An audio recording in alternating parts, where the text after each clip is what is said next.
when trying to navigate the city's complex subway system. Being able to give them information before they actually enter the system is part of a conscious effort by the MTA to, in essence, improve the customer experience. We're trying to provide easy-to-access information to our customers. And the MTA doesn't just have subway riders in mind. Above ground on the B63 bus, the MTA is continuing with a pilot program originally started on the M16 and M34 buses in Manhattan. It's as simple as using your cell phone to text a code that corresponds to your bus stop and receiving a text message telling you how many stops and/or miles away the next bus is.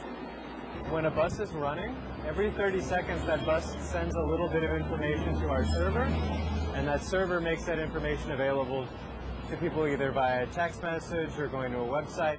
In addition to the MTA's Trip Planner, which has been around for a couple of years, there are dozens of cell phone applications created by outside developers, giving riders subway and bus directions, even if they're underground with no cell phone reception or internet access. You can pick a line. Let's see, we have line 3 next to us. I'm Yuri Yakmenko. I'm one of the founders of RailBandit. We're a small mobile development startup based in New Jersey. Once you got your schedules, once you got your application downloaded and installed, you don't need internet. It will work offline in the subway.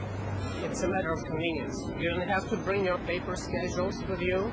That's how I started RailBandit, frankly. Okay, I was a commuter myself, commuting with a connection at New York Penn Station, and then at some point I realized, hey, I don't have to bring that paper schedule with me. I can just put it in my phone, and if it's good enough, probably a lot of people are going to use it and like it. The idea is that we're in the business of running transportation and putting out information about it, and then if users want the information presented by in a certain look and feel or a specific language or a specific interface, they can either design it themselves or go to an outside developer and have them design it. If you go to the subway map in NYCMate and you can tap on a station, you still get the MTA timetables. But the one thing you get is this extra little piece here that tells me the next M train to Civil Avenue will be in 1 minute.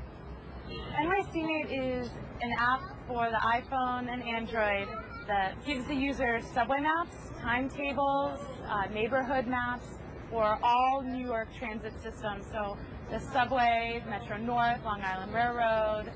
I think it's very helpful when you know maybe you want to grab a soda or grab a cup of coffee before you get on the train, and you can look and say, well, I have 5 minutes before the train comes, or the train's in 1 minute. I better hop down there and get on. It's good to know you perceive the time that you're waiting as shorter than it actually is when you know how long the wait actually is. We've launched an applications contest. It launched last week, and the judging period is through September. And we are looking for the best transportation-related applications, either for web or different phone platforms. We want it to be as easy as possible for people to get around. Anybody can enter, except for MTA employees. You can find out more information at mtaappquest.com. So who knows? Your app might help revolutionize how we get around the city that never sleeps. For Brooklyn Review, I'm Jenny Castay Rodriguez. Urban agriculture